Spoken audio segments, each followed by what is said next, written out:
Well, there are questions tonight about what happened to thousands of tax dollars provided to help feed needy Georgia children last summer. A state agency is demanding the nonprofit A.D. Smith Community Services repay more than $140,000 after finding few receipts, plus some evidence that some of that money went for bridal expenses. Fox 5 I-Team reporter Randy Travis spent some time in Barnesville talking to some very upset former employees. Randy? That's right, Russ and Sinead. Yeah, their anger is focused on the nonprofit's founder and executive director, April Smith. She's been running this summer feeding program for a while now. But last spring, she got married. And shortly after, the state got suspicious.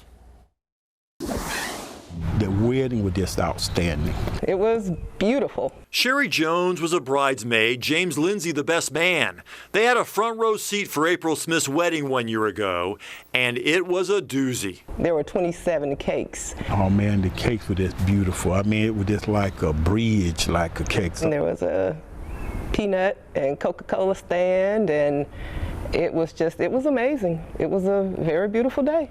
But questions would soon follow the executive director of A.D. Smith Community Services in Barnesville. The state of Georgia wondering why Smith was spending tax dollars at places like David's Bridal and the Atlanta Falcons, when that money was supposed to go to feed children.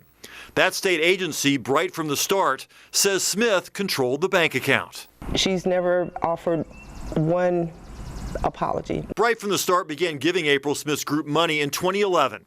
Her nonprofit organization posting pictures on their public Facebook page of the meals they provided to children each summer in the Barnesville and Griffin area. But when employees Sherry Jones and James Lindsay complained to the state they were not getting paid, investigators took a closer look at the nonprofit spending and, they say, found major trouble.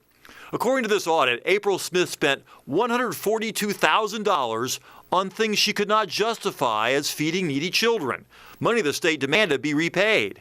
That included thousands of dollars in overdraft fees, rental costs, and other unapproved and/or unsupported costs. Much of the nonprofit spending was difficult to track, but investigators did find this item, a $6,151 check written to David's Bridal. Sherry says that happens to be where April Smith bought her bridesmaids their shoes and jewelry for the big day. Yeah, wow, isn't that something? Am I surprised to hear that? No. The state agreed to put April and her organization on a payment plan. The first monthly payment of $6,559 due in January. Well, that day came and it went, but the money never arrived. Are you Mr. Lindsay? James Lindsay sued April Smith in magistrate's court, hoping to get the $6,300 he claims he's owed for delivering food last summer. He and Sherry Jones both won a default judgment against the organization because April didn't show. In fact, we couldn't find April Smith anywhere. Not at her house, not at a Griffin church where she runs a food pantry. She did not respond to our repeated attempts for comment. The state has now removed her from the list of approved grant recipients and could soon refer April's case to the Attorney General's office for criminal action. People in Barnesville are just now learning how much she's accused of misspending. My God. Are you serious? $142,000 can feed a lot of hungry children. And this is money that they actually wrote her checks for. That's what they said. Dang. Wow.